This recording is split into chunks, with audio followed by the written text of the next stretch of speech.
Hello, this is Tony Heller from RealClimateScience.com. Chris Martz made this tweet a week ago. Dr. Michael Mann called Tony Heller anti-Semitic twice this week. Had Mann bothered to do any background research, he'd be aware that Heller is Jewish. Mann also thinks that anyone who disagrees with his distorted line of thinking are truly awful human beings. And this is how Mark Cerise from the National Snow and Ice Data Center responded.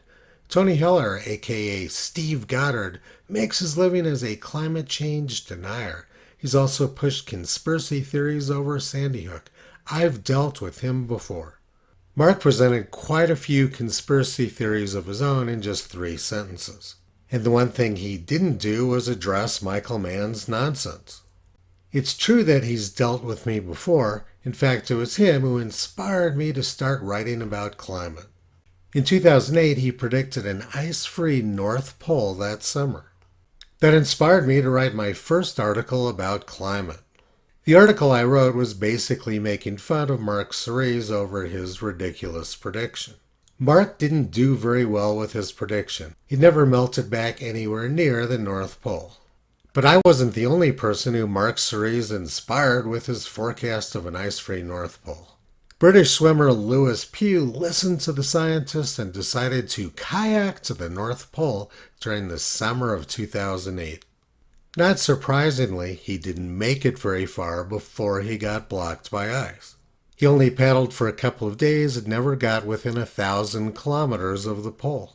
Michael Mann and Mark Cerise have demonstrated over and over again that their predictions are completely worthless. It is dangerous for people like Lewis Pugh to listen to these incompetent hacks in academia. In 2007, Mark Cerise predicted an ice-free Arctic by the year 2030, and since then there's been no change in the minimum, mean, or maximum extent. Once again, Mark showed that he has no clue what he's talking about. His forecasts were wrong, so it's not surprising he's angry at me for making fun of him and being correct. Instead of acknowledging that he was wrong, Mark Cerise and his friend Michael Mann have chosen to take a different tack. Instead, they just spew more nonsense about me in hopes of convincing people not to listen. Toto has been pulling back the curtain on the climate scam for the past 16 years.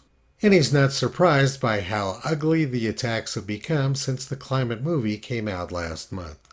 You can visit Toto and his family on the web at realclimatescience.com.